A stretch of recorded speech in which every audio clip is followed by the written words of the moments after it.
అందరికీ నమస్తే. నేను మీ రచన ఆవిర్భవ దృశ్య కవిత వేదికకు వీక్షకులందరికీ స్వాగతం.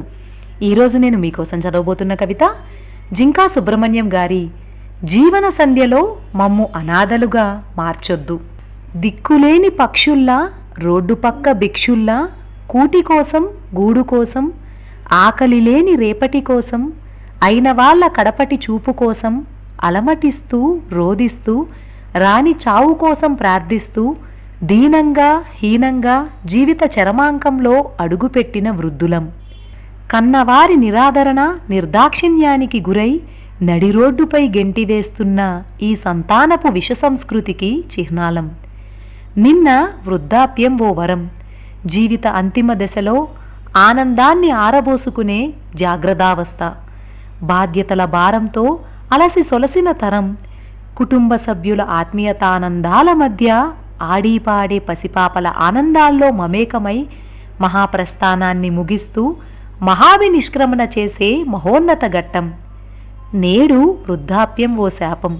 కన్న బిడ్డలకు భారమై కాటికి కాళ్ళు చాచుకుని చావుకు కలగంటూ ఎంతకీ తెల్లారని దీర్ఘరాత్రి వృద్ధాప్యం.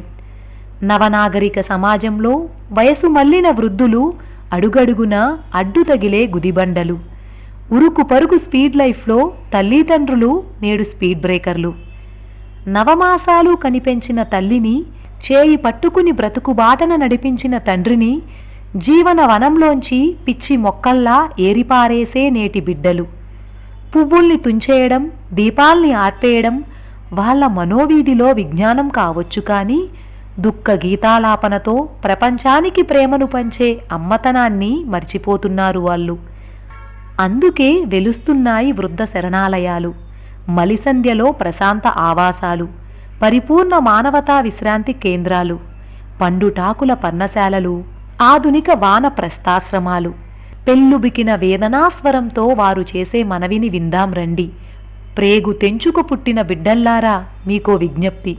ప్రేమ పాశాలను మరచిపోయి రెక్కలున్నన్నాళ్ళు చాకిరీ చేయించుకుని జీవిత చివరి మజిలీలో కన్నవారికి పట్టెడన్నం పెట్టక ఇంటి నుండి గెంటివేసే కర్కోటకులుగా మారకండి.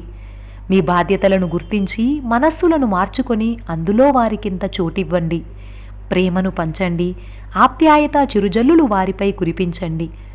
తీయని పలకరింపుతో వారి కళ్ళల్లో కాసింత తృప్తిని వెలిగించండి. మీరు కన్న లిటిల్ హార్ట్స్లో భూతదయా బీజాలను నాటి కైండ్ హార్ట్స్ను స్థాపించండి.